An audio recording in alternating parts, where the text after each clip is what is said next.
Muy buenas tardes a todos y todas. Buenas tardes, Lick. ¿Cómo están? Bien, bien. ¿Y usted? Aquí, mire, ya queriéndole darle vuelta a las ollas ya. Este es la última semana de clases. Sí. Ya pasó bien rápido el tiempo. Ya esta es la última semana ya. Y todo lo que reflexionemos, hagamos, digamos, va a ser decisivo. Va a ser decisivo. Okay. Con respecto al parcial, una pregunta. ¿Vienen todos los temas que hemos visto en el interciclo? Sí, no es retroactivo. Ok. Vienen todos los temas después del 22 de diciembre. Ok, Lick. Gracias. El otro aspecto es que el viernes es el parcial final. Así que prepárenlo porque es la única actividad evaluada que vamos a realizar en la semana. Porque ya realizamos las dos actividades evaluadas previas al examen o al examen parcial que siempre hemos hecho. Así que prepárenlo porque el viernes sería la última actividad que sería dentro del interciclo. Como ustedes saben, no hay clases, sino que en la hora de la clase ustedes van a hacer el parcial. Por otra parte, los que por A o B razón no han podido hacer la última evaluación que se hizo, o sea, el sábado, van a tener la oportunidad de poderlo realizar después de esta clase. Se les va a rehabilitar la herramienta virtual exactamente a las 7 de la noche, después de clase. Así que no hay, digamos, no hay argumentos para no irnos al tercer parcial y final con todas las de ley.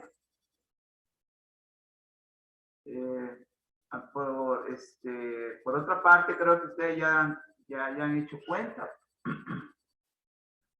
Ya han hecho cuenta y saben cómo van. Así que así las cosas. Y si hay alguna consulta, alguna pregunta, por favor hágala, porque ya la hicieron con respecto al parcial. ¿Va? El parcial no es retroactivo, sino que va a cubrir los temas reflexionados, comentados, discutidos después del 22 de diciembre. Para los que se acaban de conectar. Bien. Vamos pues a proseguir. Y el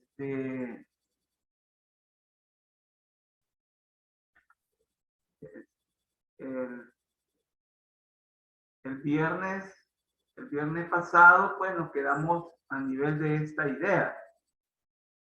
Porque estábamos hablando de la ciudadanía global. Que ahora una de las propuestas es que hay que fomentar, pues hay que internalizar una ciudadanía global con esta crisis pandémica que nos está agobiando. Es necesario ver la situación a nivel global, pero inmediatamente a nivel nacional y local.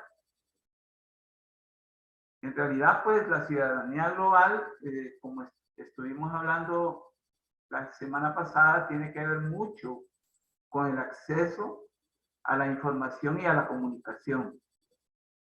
Sin esos dos aspectos, sin esas dos variables, difícilmente se va a poder fomentar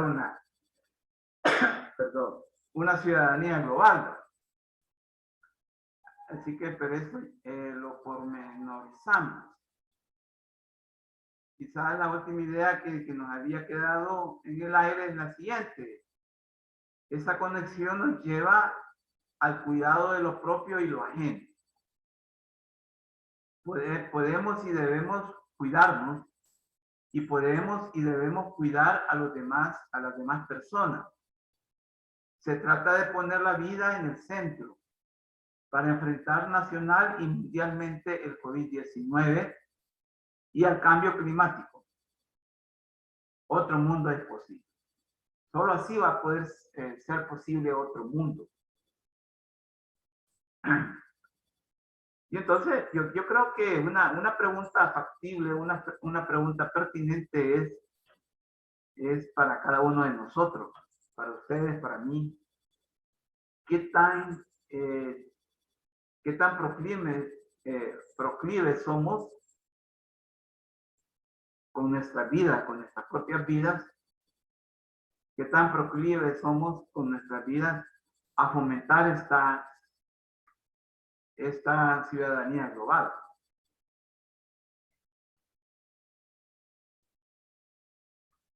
Si hablamos de una ciudadanía global, esta implica una ciudadanía responsable. Bueno, de hecho, pues la categoría ciudadanía viene pues precisamente de la Ilustración europea en el siglo XVIII, cuando surge pues toda pues una propuesta de pasar del mero nivel de población o de masa a un nivel mucho más concreto, a un nivel mucho más consciente, y esa es la ciudadanía. De ahí surge el término ciudadanía. Y ciudadanía no es lo mismo que masa, no es lo mismo que población. Ya la ciudadanía implica pues algunas características muy propias y que implican ubicarnos en otro nivel dentro del contexto histórico-social donde nosotros nos movemos. Ciudadanía es conocer derechos, pero también es reconocer deberes. Entonces, nosotros desde la sociología, durante este interciclo, si ustedes han podido corroborar, nosotros desde la sociología hemos querido proponer y fomentar ciudadanía, y no masa, y no población, porque ciudadanía es un hecho más concreto. Entonces, la idea es pues fomentar una ciudadanía responsable. ¿Pero qué implica esta ciudadanía responsable? El desafío de fomentar una ciudadanía digital efectiva es particularmente crítica, ya que la pandemia COVID-19 empuja a millones de personas a interactuar virtualmente. Esta ciudadanía digital, porque solo a nivel digital puede ser global, o sea, no podemos estar en todas partes en forma presencial, pero sí digital. Entonces lo digital viene como a sustituir pues nuestra presencia, nuestra dimensión presencial, y sí nosotros podemos pues estar a la misma vez en varias partes del mundo. Pero lamentablemente, como les he comentado, pues hay un problema de acceso a la comunicación y a la información. Lo que se deriva también en brechas digitales en muchos países, más que todo en los países pobres como como El Salvador. La organización ciudadana, formada a partir de organizaciones enfocadas en promover las mejores prácticas en ciudadanía digital. Define la ciudadanía digital como compuesta de 5 competencias. ¿Qué es una competencia? Es aquella capacidad, aquella habilidad de enfrentar cualquier desafío y lograr salir de ese desafío en una forma exitosa, en una forma satisfactoria. Esa es una competencia. Entonces, una ciudadanía digital presupone 5 competencias. Que sea inclusiva, ¿sí? Que no tenga, pues, prejuicios, que no tenga presupuestos elitistas, sectarios, ¿sí? Y que también, pues, seleccione, seleccione a grupos, a países, a sociedades, a organizaciones. Y que a partir de la pandemia, muchas sociedades han comenzado a expandir esta definición. Bien, la pandemia COVID-19, como le manifesté el viernes, es un problema, pero también es una crisis que le está dando lugar a una oportunidad a la humanidad para que pueda pues estrechar lazos. Ojo con eso, estrechar lazos vinculantes, vinculados con apego a valores como la solidaridad, la fraternidad, la gratuidad. Y esto sí que es totalmente positivo. Esto de la ciudadanía digital, claro, está ligado, íntimamente ligado con la ciudadanía global. Porque repito, lo digital es lo que nos va a permitir a nosotros estar en muchas partes en tiempo real. Como ahora, sí, yo no sé si ustedes, alguno de ustedes está, por ejemplo, en esta clase desde Santa Ana, por ejemplo. Yo presencialmente no puedo estar en Santa Ana, pero sí digitalmente. O alguien está viendo esta clase y recibiéndola y reflexionándola allá por Usulutamba o en San Miguel. Pero ahí estamos, pero ese es lo digital. Entonces, esto quizás es lo que faltaba, pues, reflexionar con respecto a esta clase muy importante sobre el impacto del COVID en lo cultural. Es una clase algo larga. Pero, como yo les dije, esto está en el aula virtual de la materia. Inmediatamente está también el otro tema, el otro problema que vamos a tener que reflexionar, y es el impacto de la pandemia COVID en lo ecológico, medioambiental. Y el problema concreto que nos importa es el problema del acceso al agua de la población como medida fundamental para combatir la pandemia COVID-19. Introducción a la problemática. Y aquí quizás vamos a tener que ampliar porque es más cómodo.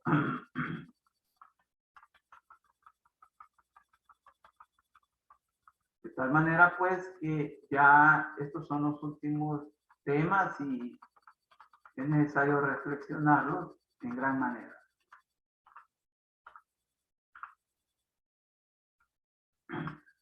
Introducción a la problemática. El problema medioambiental en las últimas décadas ha tomado un perfil preocupante en la realidad mundial, nacional y local, ya que involucra no solo la relación entre los seres humanos, sino que la relación fundante entre los seres humanos y la naturaleza como problemática en el sentido de que la lógica del uso y abuso de un modo de estilo de vida dominantes ha provocado que los recursos que una vez se creyeron infinitos configuren procesos que tienen que ver con la afectación entrañable de los subsistemas biológicos, químicos y físicos preexistentes como organismos vivos y que conforman una biodiversidad que ha sido afectada en su funcionamiento de los ciclos vitales y que en condiciones naturales y normales producen los equilibrios necesarios para que haya vida en el planeta. Bien, aquí se pone de relieve, ¿verdad?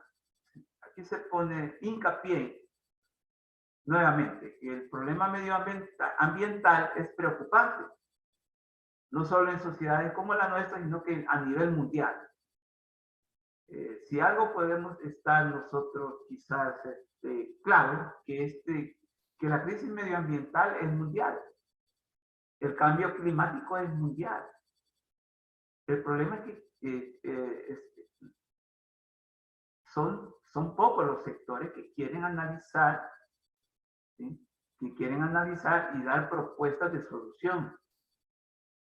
En cambio, la mayoría se hace del ojo pacho, se hace indiferente, y eso preocupa. Porque es un problema de todo, el medio ambiente, pero es una preocupación de muy pocos, diría yo. Y eso lo podemos ver en cuanto a propuestas, en cuanto a los análisis. Y nosotros desde la sociología queremos aunar los esfuerzos en cuanto a que queremos ser también, hacer propuestas desde nuestra posición al problema medioambiental y al cambio climático. En esta introducción se ha querido explicar a nivel genérico cómo los sistemas naturales han sido afectados por un estilo de vida o un modo de vida que nosotros practicamos todos los días, y es un estilo de vida depredador, irresponsable con el medio ambiente. Y nosotros pues hemos causado este problema medioambiental, este cambio climático. Pero usted me puede decir, mire, fíjense que hay la historia natural del planeta Tierra habla de la existencia de cambios climáticos, ¿sí? Y mucho antes que sí, es cierto. Y que eran cambios climáticos que obedecían a leyes naturales, ¿sí? O sea, que como el planeta Tierra, el planeta que nosotros habitamos, y que es el único lugar donde podemos habitar, todo tiene sus ciclos naturales, y uno de ellos ha sido el cambio climático. Pero hay un detalle, y que es muy revelador, que este cambio climático que estamos sufriendo en el momento actual es un cambio climático producido por la mano del hombre, por la tecnología, por la ciencia y por la inteligencia del ser humano, paradójicamente. Y entonces debemos de estar claros en eso, por favor. Y uno de los recursos vitales depredados y deteriorados es el agua, en todas las fases y ciclos que desarrolla para desarrollarse como un bien natural y dador de vida a todos los seres vivos, y tan necesario para enfrentar los efectos de la pandemia COVID-19. Como ustedes sabrán, la pandemia COVID-19 no se puede prevenir si no hay agua. Es inoperante, resulta pues incluso, bueno, hipócrita, ¿no? Querer prevenir el impacto del COVID-19 no usando agua o no haciendo alusión al agua. Entonces vemos aquí el impacto del contexto pandémico. a tal grado que podemos decir el siguiente planteamiento. La pandemia COVID-19 reconfirmó que el agua es fundamental y que su escasez o ausencia atenta contra la vida. Estamos en una situación decisiva. Este supuesto fundamental es el que nos va a orientar. Para prevenir los efectos de la pandemia COVID-19, los temas del agua, saneamiento e higiene son transversales. Miren, de nuevo se nos plantea pues el término transversal. Ya dijimos en muchas clases, o en varias clases, que son esos aspectos transversales. Son los que nos acompañan en todo el camino siempre. ¿Sí?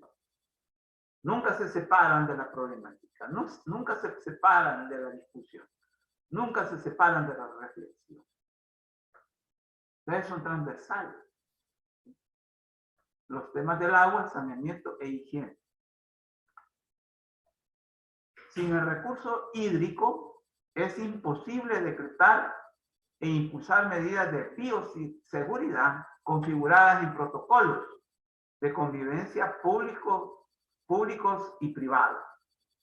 Es necesario entonces disponer de agua para el combate eficaz del coronavirus, puesto que por su naturaleza se diluye y desvanece en la medida en que el agua, junto a otras sustancias como el jabón, liberan la posibilidad de contagio. Miren, esto es muy importante. Aquí ya nos estamos involucrando al tratamiento biológico, biosanitario del COVID, precisamente con el agua. Con el agua y, por ejemplo, una sustancia básica como el jabón. Yo en la clase pasada le hablé sobre la cultura, les hablé como si algo hemos tenido como aprendizaje, ¿sí? Significativo, que el COVID se puede prevenir fácilmente, ¿sí? Precisamente con el agua y jabón. Donde sí se complica ya la situación, se complejiza, es ya combatirlo cuando uno ya lo tiene en su cuerpo. Y de hecho, pues eso está demostrado. Hay una aclaración necesaria. Resulta que en la realidad histórico-social se suscitan, o sea, suceden mediaciones o procesos que evidencian la hondura o profundidad de las crisis estructurales de larga data, de largo tiempo. Y eso ha ocurrido con la pandemia COVID-19, ya que ha venido a agravar y a desnudar la escasez del agua en el país, que mucho antes del aparecimiento de la pandemia ya se venía perfilando como un problema endémico y engrosando la larga lista de las desigualdades que como formación social padece la sociedad salvadoreña en los niveles más sensibles de la vida cotidiana. Bien, el agua pues, constituye una desigualdad, su acceso constituye una de las grandes desigualdades que como sociedad padecemos nosotros, mucho antes del aparecimiento del COVID-19. Y nosotros que somos habitantes de varios territorios, lo podemos pues verificar. Lo podemos verificar. En tal sentido, las medidas biosociosanitarias decretadas para prevenir el coronavirus se han visto frustradas u obstaculizadas desde el principio de la crisis sociosanitaria hasta la fecha, enero del 2022. Hacemos hincapié que la pandemia no es causa, sino un elemento sustantivo que pone al descubierto una realidad impactante en la vida material de la mayoría de la población salvadoreña. ¿Por qué hacemos esta aclaración? Porque muchos andan hablando de que la pandemia es causa de toda la crisis. es causa incluso de que no haya agua o que falte el agua y que haya, por ejemplo, otros problemas. No. La pandemia no puede configurarse como una causa, sino que es un elemento de carácter histórico-social que ha venido a evidenciar qué tan desigual es la sociedad salvadoreña.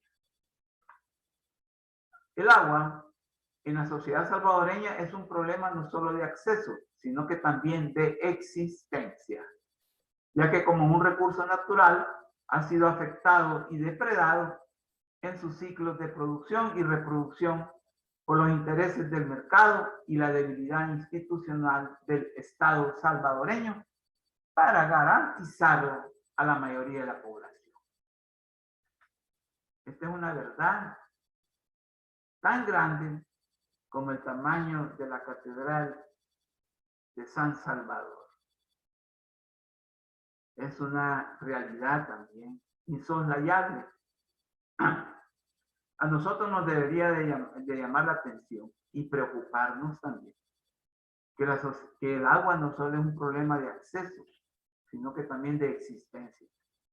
Porque resulta que en la sociedad existen problemas debido a que no hay acceso a la de un bien.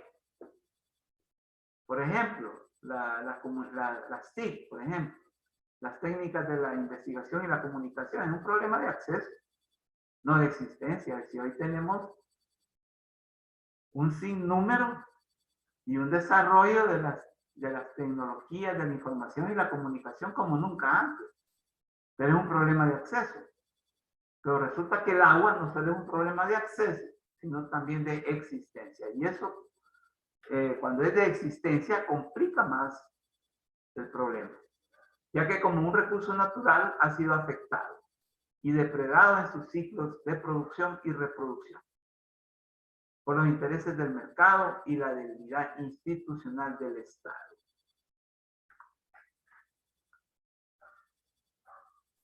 El impacto de la pandemia COVID-19 en el acceso al agua debe entenderse desde las perspectivas de las desigualdades estructurales de la sociedad salvadoreña. Entonces, si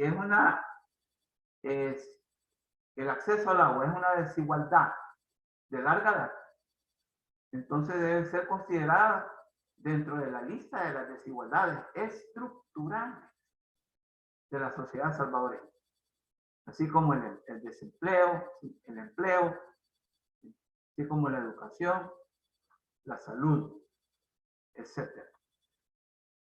Este es algo que tiene que ver mucho con la historia de nuestro país. Y esto lo estuvimos viendo al principio del interciclo.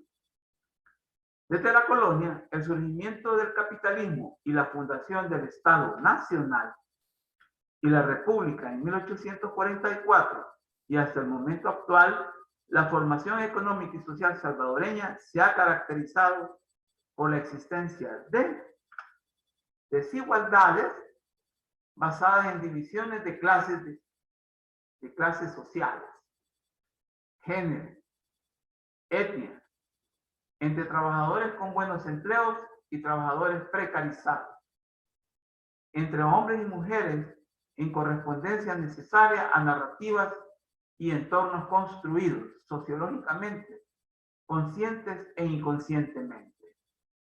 De manera que se puede plantear como la fundación de una sociedad a partir de la desigualdad y la exclusión de la mayoría de la población por una élite o grupos sociales minoritarios, pero económica y políticamente dominantes y poderosos. Esta es una realidad que persiste hasta el momento actual. Y esto es muy grave. Esto es preocupante. ¿Sí? Y de hecho, pues existen narrativas y entornos construidos. Yo aquí metemos ya dos categorías sociológicas, narrativas existenciales y los entornos construidos. Todos nosotros ustedes y yo, compartimos narrativas y entornos construidos en nuestro diario vivir, en nuestra cotidianidad, en el trabajo, en la familia, en la comunidad, en los grupos de amigos, en las esquinas de los barrios, de las colonias, de los pasajes, etcétera. En la venta de tortillas, donde la gente se reúne a esperar las tortillas y ahí uno oye comentarios de la gente, etcétera. El acceso al agua, su configuración en el contexto de la crisis sociosanitaria COVID-19. Aquí ya entramos de lleno a la problemática. Como ya se ha planteado, constituye una desigualdad, o sea, el acceso al agua y la existencia también, cuya narrativa y entorno construido culturalmente como un pensar, sentir y actuar esperado, se deriva en el necesario acatamiento de las medidas biosociosanitarias para contener la propagación del virus por parte del Ministerio de Salud y la Organización Mundial de la Salud, dirigidas a la población y que han consistido en lavarse las manos frecuentemente, bañarse después de salir a hacer alguna diligencia, usar mascarilla, conservar el distanciamiento social y quedarse en casa en lo posible. Así todo lo anterior justificado como un protocolo y que ha tenido la acogida por una parte, solo por los sectores con posibilidades materiales, aventajados y con privilegios, pero que son minoritarios. Esto es muy importante. Está bien el acatamiento de las medidas. Está bien la información difundida de esas medidas. Pero el problema es la existencia en la práctica de esas medidas. Repetimos, como dijimos al principio de la clase, sin agua y sin sustancias básicas no puede haber prevención, ningún un protocolo se puede establecer. Y por eso es que decimos al final que ha tenido acogida por una parte, solo por los sectores con posibilidades materiales, aventajados y con privilegios, pero que son minoritarios. Entonces, vaya pues la reflexión de que no todos en El Salvador tienen la capacidad económica, material de tener todas las posibilidades, todas las condiciones materiales para poder establecer protocolos biosociosanitarios. No así para la población mayoritaria, que no tiene empleo formal y que viven del jornal de cada día para sobrevivir. No tienen vivienda adecuada, con poco o ningún acceso al agua o instalaciones sanitarias, o que viven en mesones y asentamientos informales densamente poblados. Todo lo anterior poniendo de manifiesto las líneas divisorias de los privilegios y las desventajas. El virus ha puesto de manifiesto las grietas de nuestra sociedad desigual, dejando al descubierto profundas contradicciones de clase, de género, etc. Bien, aquí nosotros aclaramos que la mayoría de la población ha tenido y tiene dificultades para enfrentar, para prevenir la pandemia COVID-19 debido a la falta de agua.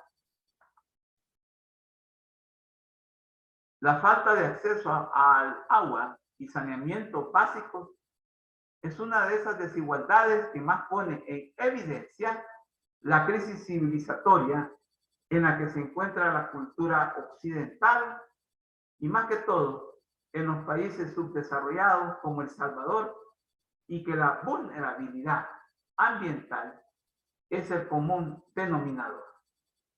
Datos alarmantes de UNICEF en el 2017 planteaban que 3.000 millones de personas seguían careciendo de instalaciones básicas para lavarse las manos en casa. 3.000 millones de personas. 1.600 millones carecían de agua y jabón. Y 1.400 millones no tenían lugar de aseo. Lo hacen en el patio, en la calle, etc. O en cualquier lugar. A mí me llama la atención el primer dato. 3.000 millones de personas seguían careciendo de instalaciones básicas para lavarse las manos en casa. 3.000 millones.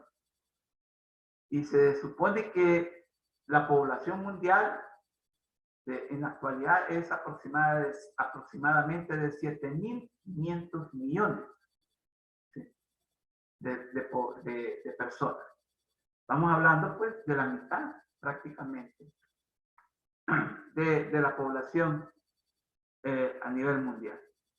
No es de extrañar que dicha situación de déficit afecte sobre todo a las clases trabajadoras pobres, a las mujeres y niñas y niños pobres, y que se encargan de conseguir el vital líquido en comunidades que no tienen acceso a fuentes de agua mejoradas y mantenimiento. Esto es muy importante.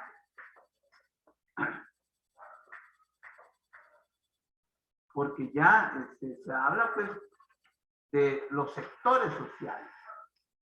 Los sectores sociales de los grupos etarios que se ven involucrados en esta carencia, que son los trabajadores pobres, ¿sí? Las mujeres y las niñas y los niños pobres. Medidas urgentes a nivel estructural y coyuntural para enfrentar esa situación. Repito, como les dije al principio de la clase, nosotros desde la sociología queremos hacer énfasis en propuestas y no solo en la crítica, porque si no damos propuestas, si criticamos y no solo proponemos soluciones, entonces caemos en la hipercrítica, en la crítica estéril. Entonces, desde la sociología, nosotros debemos de proponer soluciones también. Medidas urgentes a nivel estructural y coyuntural. Es evidente que la problemática tiene que ver con el ejercicio de poder político y las relaciones de poder político. Y que para el caso de sociedades como la salvadoreña, es más evidente la desigualdad de la existencia y acceso al agua entre la población de escasos recursos y la de abundantes recursos. Por un lado, está identificado en determinados espacios o territorios en donde el vital líquido existe, pero que no es distribuido en el lugar y a la población que reside ahí, sino que en una lógica mercantil, comercial, se distribuye hacia otros lugares y población que demanda el vital líquido y con capacidad económica para pagar su acceso, convirtiendo o elevando la necesidad o demanda, configurando la desigualdad. Pero a partir de la lógica mercantil de la oferta y demanda. Vamos a llegar hasta aquí, nos vemos a las 6, ¿de acuerdo? De acuerdo. De acuerdo.